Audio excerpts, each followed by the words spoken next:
بسم اللہ الرحمن الرحیم۔ السلام علیکم ورحمۃ اللہ وبرکاتہ۔ پیارے اسٹوڈنٹس، آج کی ویڈیو میں کلاس 9 اسلامیات کورس سورہ انفال رکوع نمبر 2 یعنی آیت نمبر 11 تا 19 پڑھیں گے۔ ہم نے پچھلے رکوع میں یہ پڑھا کہ مسلمان غزوہ بدر میں پہنچے ہیں، سامنے 1000 کا لشکر ہیں اور ان کے ہاتھوں میں تلوار، نیزے، تمام جنگی ہتھیار ہیں۔ وہ پوری جنگی تیاری کے ساتھ آئے ہیں اور مسلمان جنگی تیاری کے ساتھ نہیں آئے تھے۔ انہوں نے ایک چٹیل میدان کے اندر خیمے لگائے، مسلمانوں کے لیے ٹھیلوں والی جگہ بچ گئی۔ اب مسلمانوں کے ذہن میں شیطان مختلف خیالات پیدا کر رہا تھا کہ ان کی تعداد زیادہ ہے، پانی کے کنویں بھی ان کی طرف ہیں، آپ کی طرف کچھ بھی نہیں ہے۔ اسی طرح تعداد کی قلت اور کثرت کے خیالات شیطان ان کے دلوں میں پیدا کرنے کی کوشش کر رہا تھا، جس کو اللہ تعالیٰ نے ہر طریقے اور ہر طرف سے دور فرمایا۔ اب آتے ہیں ترجمے کی طرف۔ اعوذ باللہ من الشیطان الرجیم، بسم اللہ الرحمن الرحیم۔ اذ یغشیکم النعاس امنۃ منہ، جب اس نے تمہاری تسکین کے لیے تمہیں نیند کی چادر پہنا دی۔ مسلمان جب رات گزارتے تھے تو بڑی تسکین کی نیند آتی تھی ان کو۔ وَيُنَزِّلُ عَلَيْكُم مِّنَ السَّمَاءِ مَاءً لِيُطَهِّرَكُمْ، اور تم پر آسمان سے پانی برسایا تاکہ تم کو اس سے نہلا کر پاک کر دے۔ وَيُذْهِبَ عَنْكُمْ رِجْزَ الشَّيْطَانِ، اور شیطانی نجاست کو تم سے دور کر دے، یعنی جو شیطان برے برے خیالات آپ کے اندر پیدا کر رہا ہے وہ ختم ہو جائیں۔ اس لیے تم پر بارش برسائی کہ تم نہا کر صاف ہو جائیں، اور نیند بھی اسی لیے تھی کہ تمہارے سارے دن کی تھکاوٹ ختم ہو جائے، کہ تم صبح اٹھو اور مکمل فریش ہو۔ وَلِيَرْبِطَ عَلَىٰ قُلُوبِكُمْ، اور اس لیے بھی کہ تمہارے دلوں کو مضبوط کر دے۔ وَيُثَبِّتَ بِهِ الْأَقْدَامَ، اور اس سے تمہارے پاؤں جمائے رکھے، یعنی آپ کو ثابت قدم رکھے۔ ہوتا کیا ہے، بارش ہونے کی وجہ سے ساری ریت بہہ جاتی ہے، جو کہ کفار جس طرف تھے وہ نیچے کا حصہ تھا، مسلمان جس طرف تھے وہ اوپر کا حصہ تھا۔ قدرتی طور پر ایسا ہوتا ہے کہ جب پانی برستا ہے تو وہ نیچے کی طرف جاتا ہے اور ساری ریت بہا کر نیچے کی طرف لے جاتا ہے۔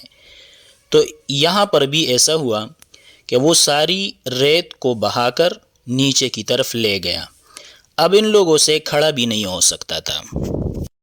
اذ یوحی ربک الی الملائکۃ، جب آپ کا پروردگار فرشتوں کو ارشاد فرما رہا تھا، انی معکم، کہ بے شک میں تمہارے ساتھ ہوں، فثبتوا الذین آمنوا، تو مومنوں کو تسلی دو کہ وہ ثابت قدم رہے۔ سألقی فی قلوب الذین کفروا الرعب، اور یہ بھی تسلی دینی ہے کہ عن قریب ان کے دلوں میں تمہارے رعب اور ہیبت کو ڈال دیں۔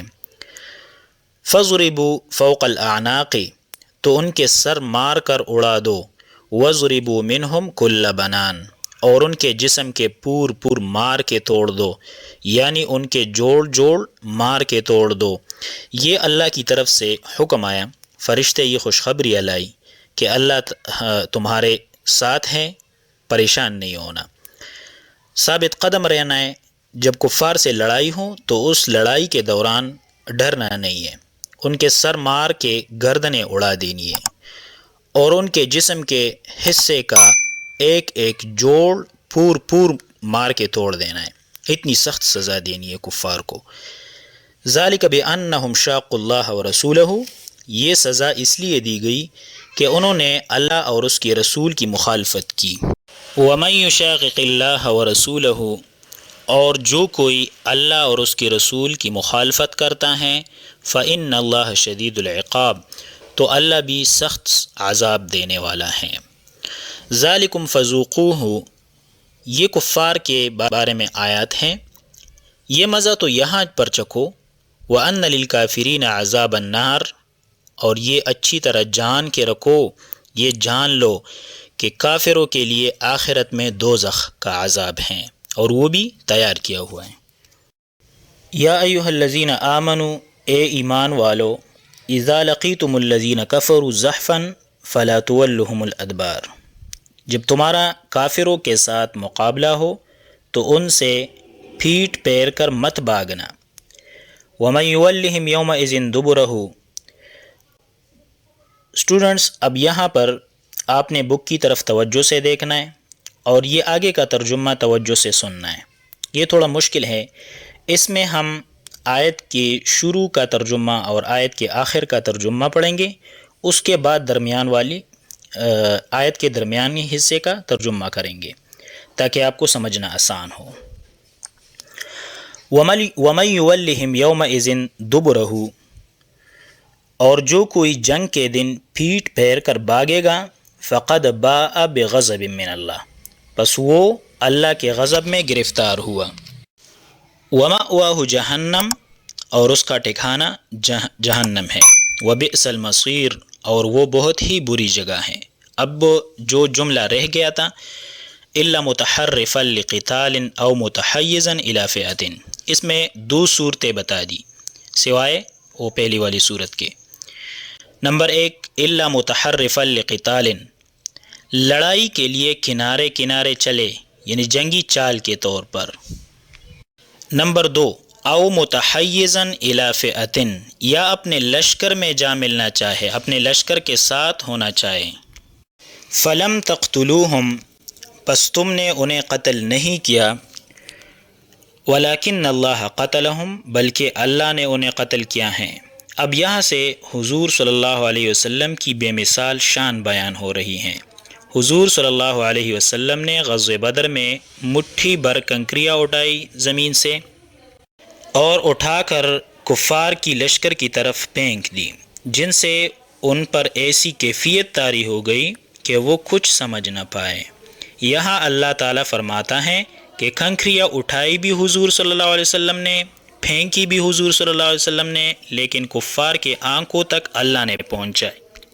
اب ترجمے کو دیکھ لیں۔ وَمَا رَمَيْتَ إِذْ رَمَيْتَ وَلَكِنَّ اللَّهَ رَمَى، وَمَا رَمَيْتَ إِذْ رَمَيْتَ، اے محبوب صلی اللہ علیہ وسلم، آپ نے کنکریاں نہیں ماری جب آپ نے کنکریاں ماری، وَلَكِنَّ اللَّهَ رَمَى، بلکہ وہ اللہ نے ماری تھی، وَلِيُبْلِيَ الْمُؤْمِنِينَ مِنْهُ بَلَاءً حَسَنًا، اس سے غرض یہ تھی کہ اللہ تعالیٰ مومنوں کو اپنے احسانوں سے اچھی طرح آزما لے، کہ دیکھ لو میں نے بھی تم پر احسان کیا، میرے محبوب نے بھی تم پر احسان کیا۔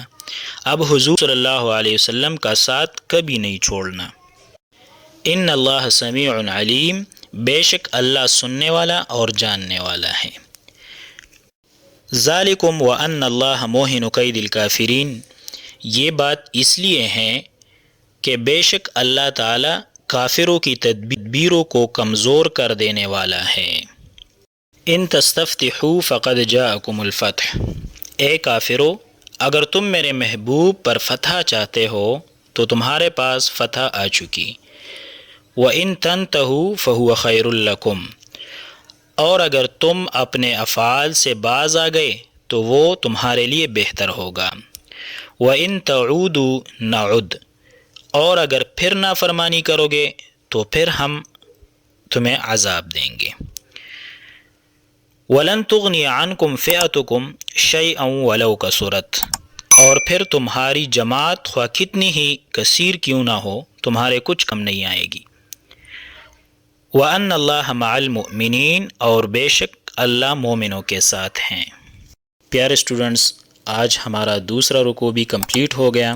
انشاءاللہ نیکسٹ ویڈیو میں نیکسٹ رکوع کے ساتھ حاضر ہوں گے، تب تک کے لیے اللہ حافظ۔